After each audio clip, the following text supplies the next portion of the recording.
अस्सलाम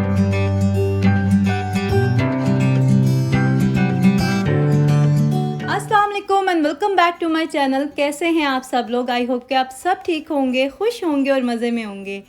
अच्छा जी, यहाँ पे अभी बन रहा है एक बहुत ही मज़े का डिज़र्ट, क्योंकि हमारी जो यूट्यूब फैमिली है उसमें माशाल्लाह से 50,000 से भी ज़्यादा मेंबर्स हो गए हैं। तो एक छोटी सी ट्रीट तो बनती थी। तो ये ट्रीट तो हमारे लिए है, लेकिन आप लोगों के लिए एक गिव अवे है जिसकी डिटेल्स मैं अभी आपको बताऊँगी। कल मेरे हस्बैंड कह रहे थे कि आपके 50,000 सब्सक्राइबर्स हो गए हैं, तो मैं एक केक लेके आऊँगा और फिर हम ना सेलिब्रेट करेंगे इसे।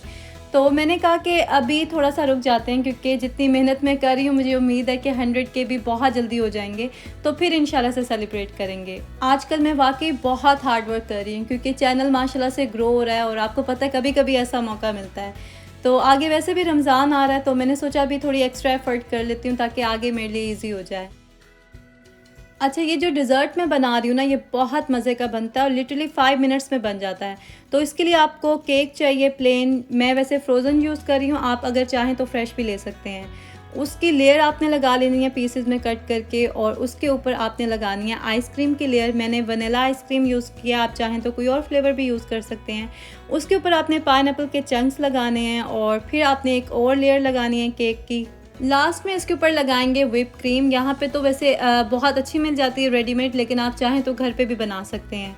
और उसकी अच्छी तरह से लेयर लगाने के बाद आपने इसके ऊपर टॉपिंग कर लेनी है। तो मैंने जो पाइनएप्पल के स्लाइसेस थे वही लगा के इसकी टॉपिंग कर ली थी। इसमें पिस्ता और बादाम कट करके ना आपने लाजमी ऐड करना है, क्योंकि उससे ना बहुत मज़े का फ्लेवर आता है इसका।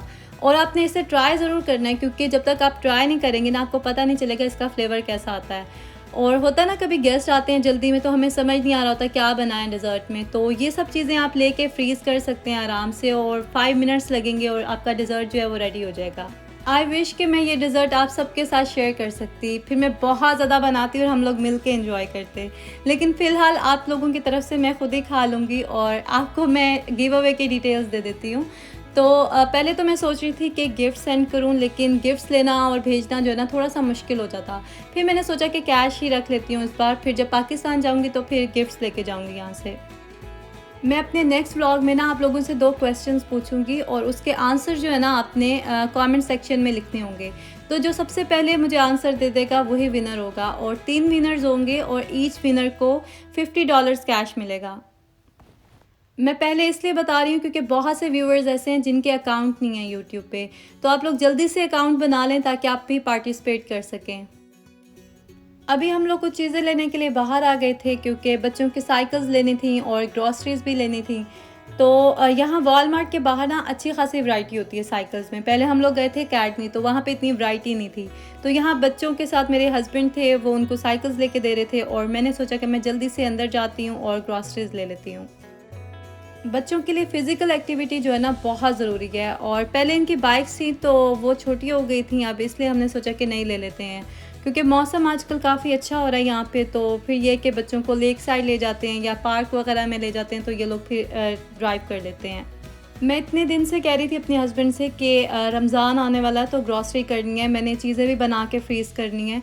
तो टाइम ही नहीं मिल रहा था उनको। आज फाइनली वॉलमार्ट लेके आए हैं। तो यहाँ पे इतनी चीज़ें तो नहीं मिलती हमारी जो देसी चीज़ें होती हैं, लेकिन जो बेसिक ग्रॉसरी होती है वो हमने यहाँ से की थी। बाकी हम इंशाल्लाह कल जाएंगे देसी स्टोर पे, तो वहाँ से फिर जो भी चीज़ें होती हैं, समोसे की पट्टियाँ और इस तरह की चीज़ें, वो सब मैं ले आऊँगी। और नेक्स्ट व्लॉग में ना मैं आपके साथ बहुत अच्छी अच्छी रेसिपीज़ शेयर करूँगी रमज़ान के लिए। यहाँ से मैंने फ्राइंग पैन और 1-2 और चीज़ें लेनी थी, लेकिन वैरायटी नहीं थी। आई थिंक इनका ईस्टर गुजरा है ना अभी, तो इसलिए रैक्स खाली हैं, तो फिर मैं किसी और स्टोर से ले लूँगी। अच्छा, अभी बैकग्राउंड से आपको वियर्ड सा साउंड आ रहा होगा, क्योंकि यहाँ वीक में एक बार ना ग्रास कट करने के लिए आते हैं, तो वो जो मशीन होती है ना उसका साउंड बहुत ही लाउड होता है।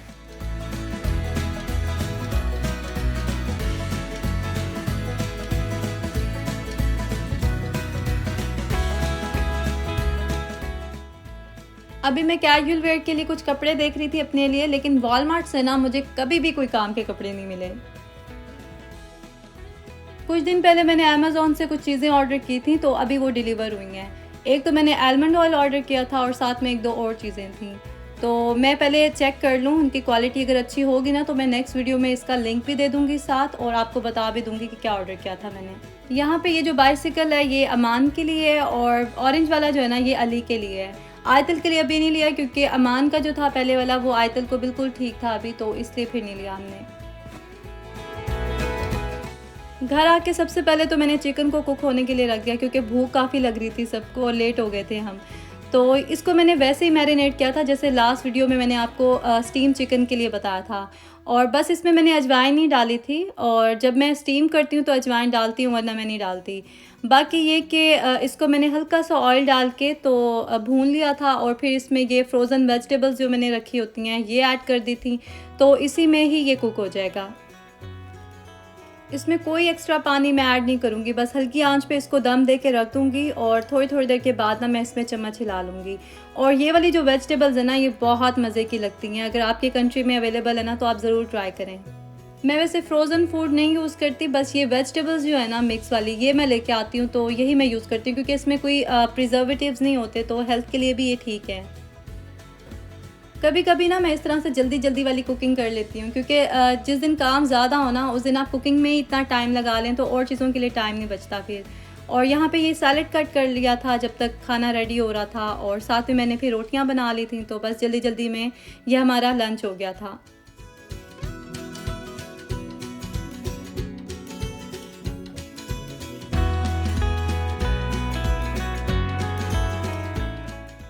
कुछ लोग मुझसे पूछ रहे थे कि आप लोग वेजिटेबल्स नहीं खाते, आप लोग ज़्यादा मीट ही खाते हैं। तो एक्चुअली मेरे हस्बैंड मीट लाइक करते हैं, तो इसलिए मैं मोस्टली मीट ही बनाती हूँ। लेकिन ऐसा नहीं है कि मैं वेजिटेबल्स नहीं बनाती, आपको मेरे चैनल पे भी काफ़ी रेसिपीज़ मिल जाएंगी वेजिटेबल की, और मुझे तो पर्सनली ज़्यादा पसंद है वेजिटेबल्स। और ये कि मैं सैलड जो है ना डेली लाजमी बनाती हूँ अच्छी खासी, और बच्चों को भी आदत है कि वो सैलड खाते हैं। तो बस इसी तरह से ही हमारी डाइट बैलेंस हो जाती है, वरना अगर मैं डेली मीट भी बनाऊं और साथ में वेजिटेबल भी कुक करूं तो वो मेरे लिए भी टफ़ हो जाएगा। और दूसरा ये कि जो कुक्ड वेजिटेबल्स होती हैं ना उसमें उतनी ग़िज़ाइयत नहीं होती जितनी कि रॉ वेजिटेबल्स में होती है। इसीलिए अगर आप डेली बेसिस पे सैलड लेते हैं अच्छी खासी और वीक में 2 बार वेजिटेबल वैसे भी कुक करके खाते हैं तो आई थिंक ये बैलेंस हो जाता है फिर। लंच के बाद अब मैं सारी ग्रॉसरी सेट कर रही थी, जो फ्रिज और फ्रीज़र की चीज़ें थी ना वो तो मैंने आते साथ ही रख दी थी, और ये जो फ्रूट्स और वेजिटेबल्स हैं जो वॉश करने वाली हैं अभी मैं उनको साइड पे कर रही हूँ, और बाकी चीज़ें जो है वो मैं शाम में कर लूँगी। बाकी ये कि मैं ग्रॉसरीज़ को सैनिटाइज़ नहीं करती हूँ, और आई थिंक कोई प्रॉपर वे है भी नहीं जिससे 100% आपकी ग्रॉसरी सैनिटाइज़ हो सकती है। मैं बस फ्रूट्स और वेजिटेबल्स को वॉश कर लेती हूँ, और जो ड्राई ग्रॉसरी होती है वो मैं 2 दिन के लिए साइड पर रख देती हूँ। अभी सारी ग्रॉसरी वगैरह सेट करने के बाद मैं आ गई थी अली के पास, क्योंकि अली को अगर मैं थोड़ी देर के लिए नज़र ना आऊँ ना तो ये लड़का फिर बहुत ही जो है ना तंग करता है। मुझे वैसे ना बच्चों के साथ टाइम स्पेंड करना बहुत अच्छा लगता है, और मेरी यही कोशिश होती है कि मैं ज़्यादा से ज़्यादा टाइम जो है बच्चों को दूँ, क्योंकि ये जो टाइम है ये वापस नहीं आएगा। और दूसरा ये कि मुझे कुछ लोग कह रहे थे कि आप डेली व्लॉग्स बनाया करें, तो यही वजह है कि मैं डेली व्लॉग्स भी नहीं बनाती हूँ, क्योंकि अगर मैं डेली बना लूँगी व्लॉग्स तो बच्चों को टाइम नहीं दे सकूँगी, मेरे घर के सारे काम वो पीछे रह जाएंगे जो मैं बिल्कुल भी नहीं चाहती। हालांकि अगर मैं डेली व्लॉग्स बनाऊँ ना तो उसका सबसे ज़्यादा फ़ायदा मुझे होगा, मेरा चैनल और ज़्यादा तेज़ी से ग्रो करेगा। लेकिन फैमिली की जो वैल्यू है ना वो सबसे ज़्यादा होती है, तो हर चीज़ को उसकी वैल्यू देनी चाहिए। और जो मेरी यूट्यूब फैमिली है वो भी मेरे लिए बहुत ज़्यादा प्रेशियस है। आप लोग इतने अच्छे अच्छे कमेंट्स करते हैं, यकीन करें मुझे बहुत ही अच्छा और फ्रेश फील होता है जब भी मैं आपके कमेंट्स रीड करती हूँ। बल्कि कुछ लोग मुझसे पूछ रहे थे कि आप इतना काम करती हैं तो आप कैसे अपनी एनर्जी कैसे बूस्ट करती हैं। तो मैं सच बताऊं तो आप लोग ही मेरी एनर्जी को बूस्ट करते हैं, वरना कोई ऐसी रेमेडी नहीं है मेरे पास, वरना मैं ज़रूर शेयर करती आपसे।